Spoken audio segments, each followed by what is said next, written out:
Hello there, YouTubers. My name's Candice, and I am an Australian actor. And I've been meaning to make this video for a little while because one of the things that I do is voice acting, which means that I need to learn new accents on a regular basis. And one of the things that I do often is look up on YouTube to see how different accents and dialects work. So I thought that I would do one for anyone trying to learn how to use an Australian dialect because it is a tricky one, and often there is a bit of confusion between different types of English or British accents, and they tend to merge together a little bit with Australian things, and it becomes a bit of a mix. So I thought that I would just give you a couple of little tips, just in case you're trying to learn the Australian accent.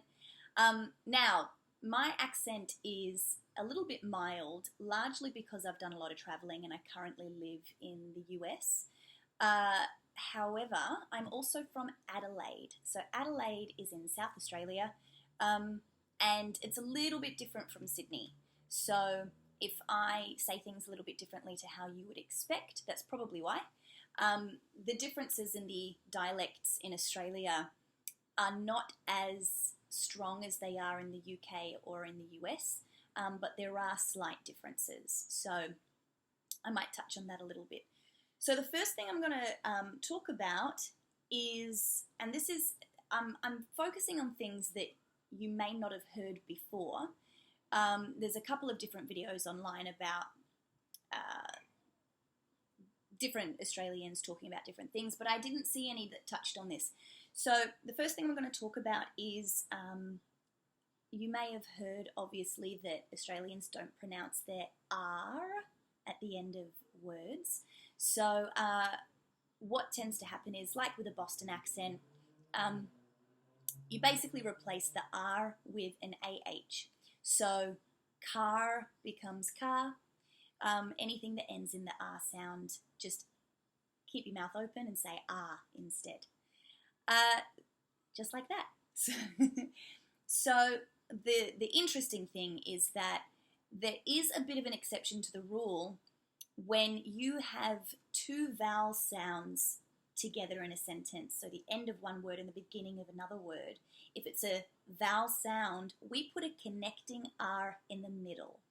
So people often say, Americans will often say to me, oh, Australians put R's where they don't belong. That's true.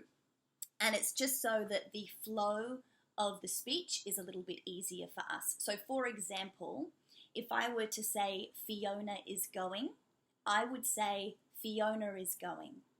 Fiona is. The R comes at the beginning of the second word. Fiona is coming. Fiona is coming. So it sounds like I'm saying Fiona, but I'm not. I'm putting an R in between the two vowel sounds. Another example might be the car is moving. Now that does end in an R, the letter R, but of course we don't pronounce the letter R. It's still a R, which sounds like a vowel sound. So we would say, instead of the car is moving, we would say the car is moving. The car is moving. The car is moving. Okay, so that's one little trick to help your Australian accent sound a bit more authentic.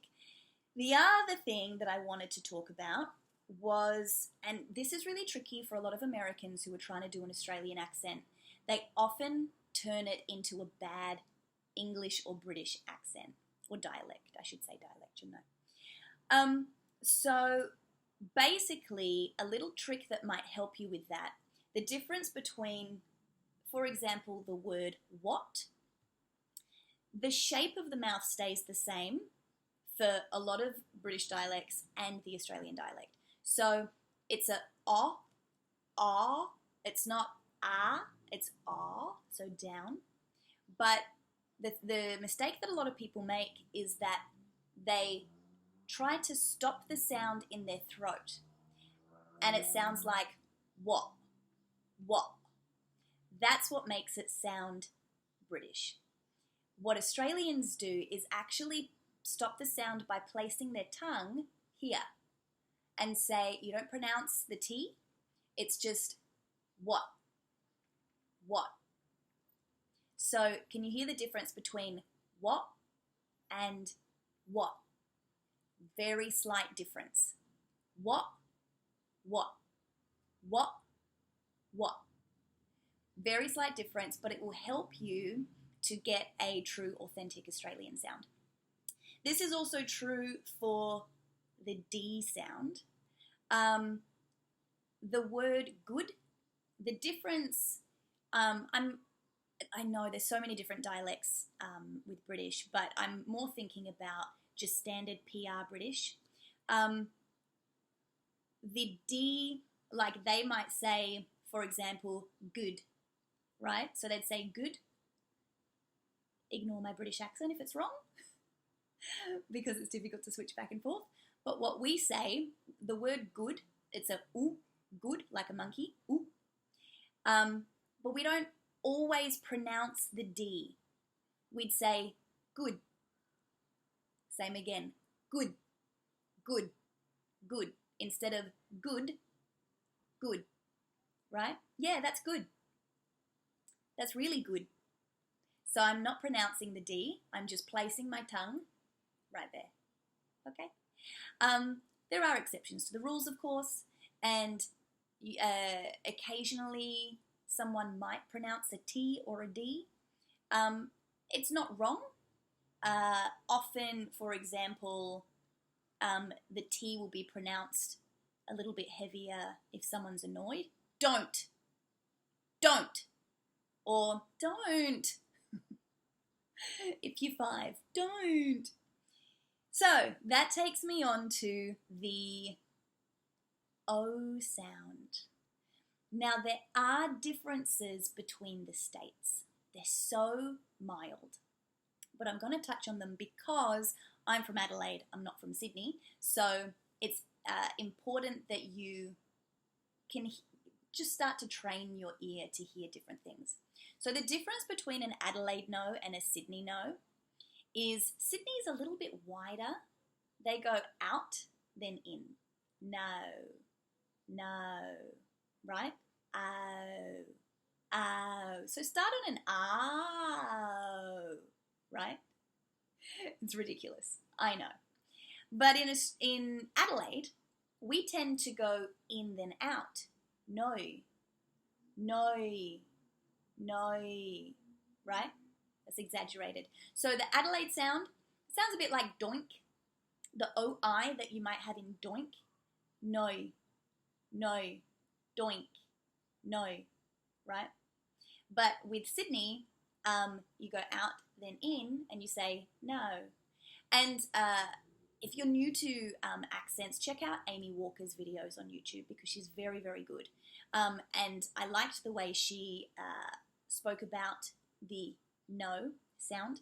If you're American, imagine that you're saying with your accent N-A-R, nar, right? Nar. And then drop the R off the end. No. So that's more of a Sydney sound where it's no, right? Instead of no. And that's the same with don't and any O sound.